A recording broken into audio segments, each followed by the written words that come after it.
All right, guys, welcome back to Frogboy X1 Gaming. I'm Andrew, and today I wanted to talk to you guys about screen resolutions. I know that I've been beating this like a dead horse, but here's the thing. So right now I've been testing this 1080p ultra wide since yesterday.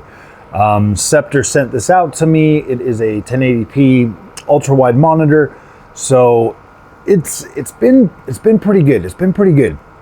I got it paired right now with the 9060 XT. As you guys know, I've been testing the 9060 XT now for probably the last almost 3 weeks. I've had the 9060 XT, and I've been testing that card on multiple different resolutions. Back here, we've got the 4K display. We've got the 3440 by 1440p ultra wide curved. I've got a 1440p monitor right there. Up here in the back, there's another 1080p monitor. So I've been testing this stuff out. The 4K monitor also has a 1080p mode that will give me 480 hertz. So I essentially have access to, you know, from a 165 hertz 1440p IPS display all the way up to OLED 4K. And I gotta tell you guys, I have to tell you guys that, I mean, and the fact that I've got 9070 XT, I've got 5070 Ti, I've got 5060 Ti, 16 gigabyte, 5060, and then obviously, you know, I've got plenty of different GPUs, and last generation I had a 7900 XTX and the, you know, 4080 Super. So it's not like I haven't had the, you know, pretty much a high-end PC. Now I'm down, you know, at the entry-level GPUs, you know, all the way down to just the 5060 8 gig. And I've really been putting a lot of effort into testing a lot of this stuff so that I can not only so that I can just gain knowledge, but so that I can help you guys find a good balance for PC gaming.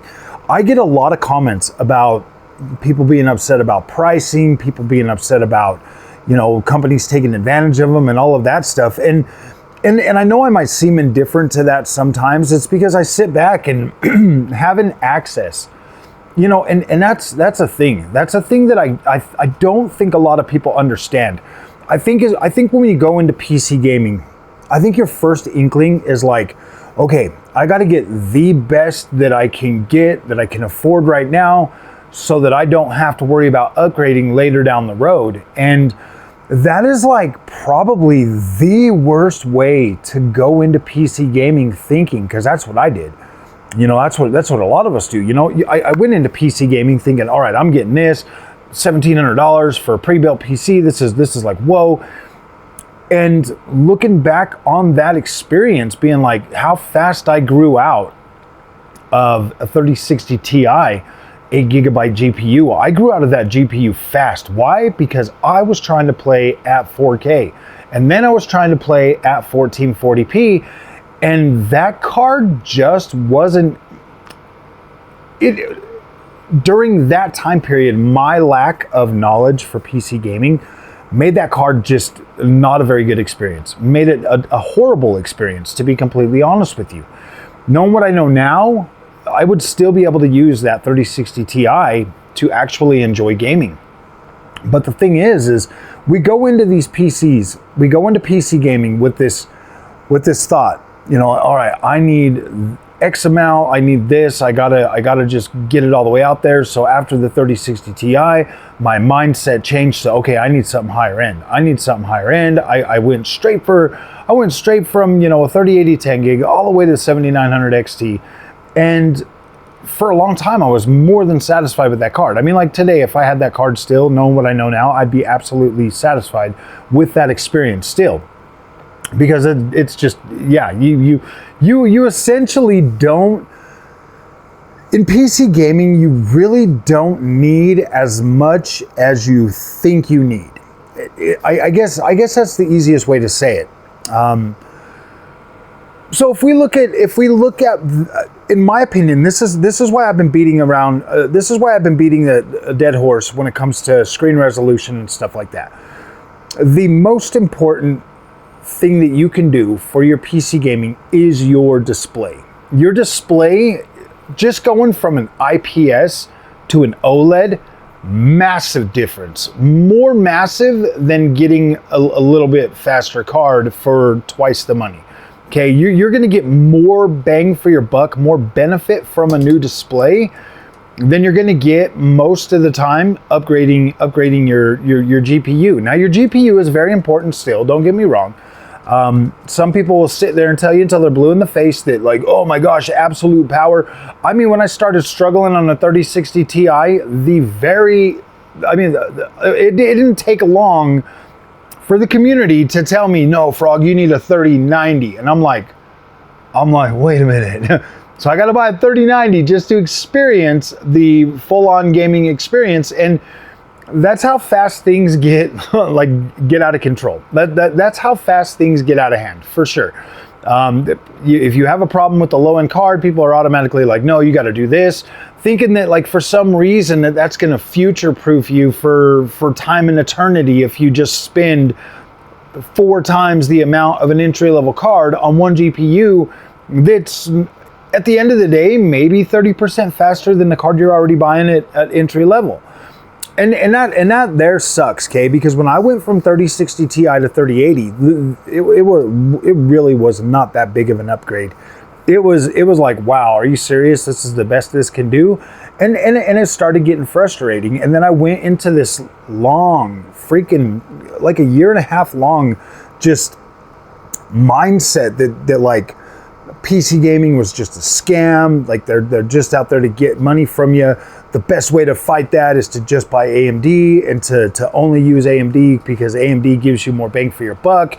You get better robust, you get a better robust experience. You get more VRAM. You get, the list goes on and on and on. And I became like this unhinged AMD fanboy. And that's fine. I'm still an AMD fanboy. I still absolutely love the AMD experience and would recommend that to anybody over in NVIDIA any day of the week, especially for beginners, just because I think the AMD experience is a lot more intuitive. It's a lot more open. The experience that you get on AMD is usually right on par with NVIDIA. I personally don't think NVIDIA is significantly better than AMD. And so at that point, I started turning my attention away from GPUs because you can only go so high with a GPU, period. Like there's the top of the line every generation, and that's the highest you can go. So what do? You look at the prices of them. You got $2,000 for a 90 class card. You've got $1,000 plus for, an 80 class card. You've got your 70 cards and then your 60 cards and potentially maybe even an NVIDIA 50 card. And so you kind of have to change the direction of your thinking. You kind of have to look at things from a more holistic point of view, especially when it comes to display. Now, OLED technology is probably the best, easily the best. It's going to give you the best overall image quality. It's going to give you the best HDR production. It's going to give you the fastest response times. It's going to literally be the pinnacle of what PC gaming monitors are right now today. You're going to have different technologies. You're going to have QD OLED. You're going to have WOLED, and then you're just going to have good old-fashioned OLED. But when you look at that, the experience that you're going to get from an OLED monitor, the image quality is always going to look good on an OLED. Like you're always going to have a good looking image quality. You're always going to have more. You're always going to have the widest. What's it called? You're always going to have the widest, gosh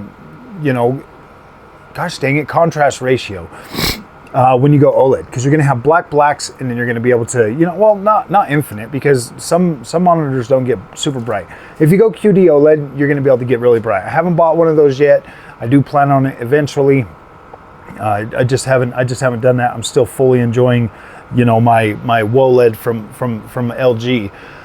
So next down the list from that is going to be IPS displays. IPS are going to be probably, in my opinion, the next best thing to OLED. You can get really good color reproduction on an IPS display, and you can also get some pretty decent HDR out of that. The one thing that does suck though with going with IPS is not much. not much. To be completely honest with you, IPS is absolutely incredible. The color reproduction, very, very, very nice. Like I said, that's what I started with, was the LG IPS displays. 3 milliseconds of latency or whatever. That's probably the only thing that you really are going to run into, maybe, is just the latency or whatever. The latency might be a little bit higher than OLED, obviously. But you can get some really nice IPS displays that are going to have really high refresh rate. Like this one right here, 210 hertz refresh rate on this IPS display from Scepter. Absolutely incredible monitor. 1080p, it works just fine. The image quality is sharp, and it looks beautiful.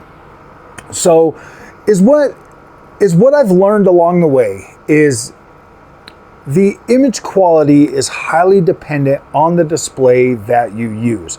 Now, when I had the LG C2 in here, okay, and I'm running, the 7900 XTX and all these other GPUs, and I'm running it to the 42-inch LG C2 that I had. I'll tell you right now, 4K looks significantly better on a monitor than it does on a TV. You just got that tighter pixel range on a monitor, especially when you start going down in size. Like going from 42 to 32, the pixel density is just so much higher that when I'm looking at that, I'm like, wow, this looks incredible. And so, a lot of people, to give credit to them, they were telling me that, no, Frog, you got to get a monitor because you don't know what you're talking about, blah, blah, blah. And yeah, they're right. Obviously, a monitor is significantly better. So the best thing that you can do to prolong your gaming, honestly, is just get a monitor that you are comfortable with using. You know what I mean? Like most of the time, if you go to Best Buy or other places, they will have display units that you can actually look at and look at an OLED versus a IPS versus a VA panel. I don't know if I would get a VA panel. I mean, VA panels are not horrible. They're not horrible, but IPS is going to give you much better color overall, and I think you get a better contrast ratio out of an IPS display. So when you're looking for monitors, IPS or OLED are probably going to be your thing. OLED prices are coming down a lot. They're coming down a lot. You're starting to be able to find them for under $1,000, which is good. I mean, I know a couple people now that have been able to pick up the same monitor I have, the 4K OLED, for under $700, open box and stuff like that. So that's something to keep an eye out for. But once you find the perfect monitor, and here's the thing, this is what I've learned. If you want, either way, you're going to get good image quality, okay? 1080p is going to still offer good image quality for you. It's still going to offer plenty of, more than enough freaking image quality, more than enough freaking texture, everything. Like 1080p is still a good experience, especially when you're nice and close to it, like I am right here, like a couple feet, like I can reach out and touch that. 1080p is still a viable option in 2025, especially for PC gaming. Now, if you're on console, maybe it's a little bit different. Maybe you're buying your console for your TV. I get it. I completely understand. But PC is a completely different animal, and having a good monitor paired with a good GPU and a sufficient CPU is going to be able to. You're going to be able to get a much better experience. Like right now, like I said, with the 9060 XT, I can use this GPU with the features to play 4K. It runs 3440 by 1440p, no problem. I did all my testing for the GPU for the review on a 3440 by 1440p. And now that I've got it over here on the 1080p ultra wide, guys, and plus, playing around with it on the OLED that drops to 1080p, utilizing this card across 3 different resolutions, the one thing that stood out to me the most, to be completely honest with you, the one thing that stood out to me the most is fluidity. That is the one thing that has really stood out with me. I could play it on the 1080p, I could play it on 3440 by 1440p or 4K and still get a very pleasing image quality no matter which display I'm using. But the one thing that I cannot freaking seem to replace is that gosh damn fluidity that I get at 1080p and to an extent at 3440 by 1440p. Once you go 4K, you are leaving a lot of performance on the table that you could potentially, one could argue that is far more important than having the extra pixels to give you that, because trust and believe, you are not losing that much clarity by dropping down to like 1080p, and you're not losing really any clarity at all at 1440p. So here's the thing, like the 9060 XT runs very well at 3440 by 1440p and 1440p. Very good card for that. I think AMD hit the nail on the head when they were like, okay, yeah, we're gonna market this as a 1440p card.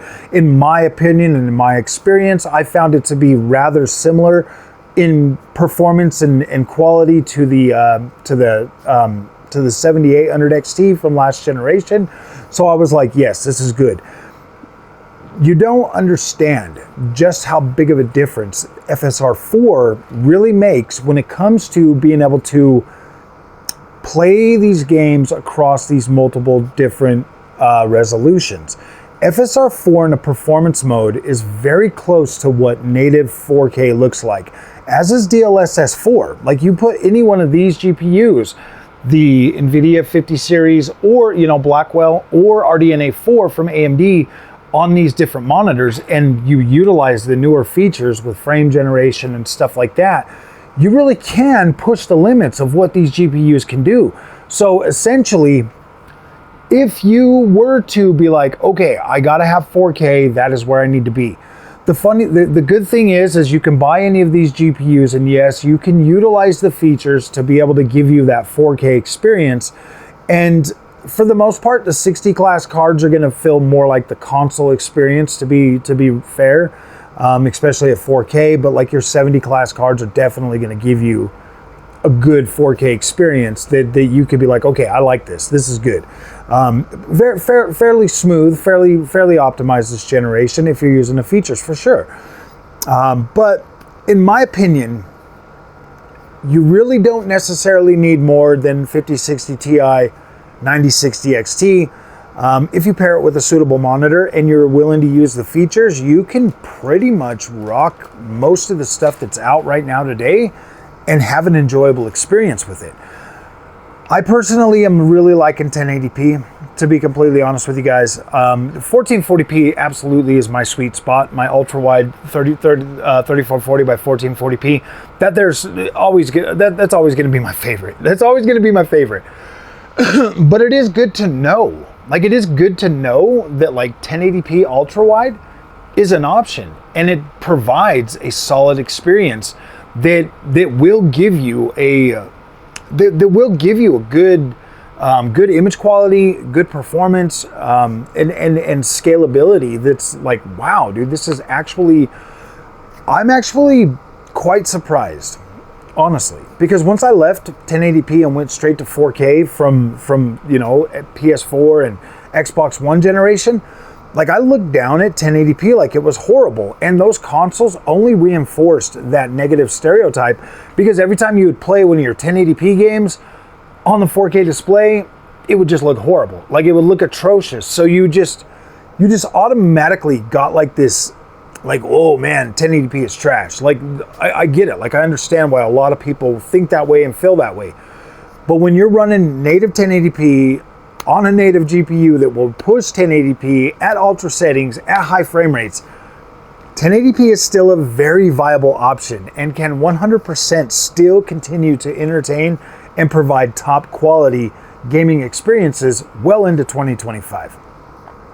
1440p is the sweet spot. That's where I would recommend, you know, trying to find that sweet spot. I do recommend that even though a 9060 XT and 5060 Ti can easily handle that resolution with the features, if you want a little bit more of a little bit more future-proof, I would absolutely recommend a 70 class card.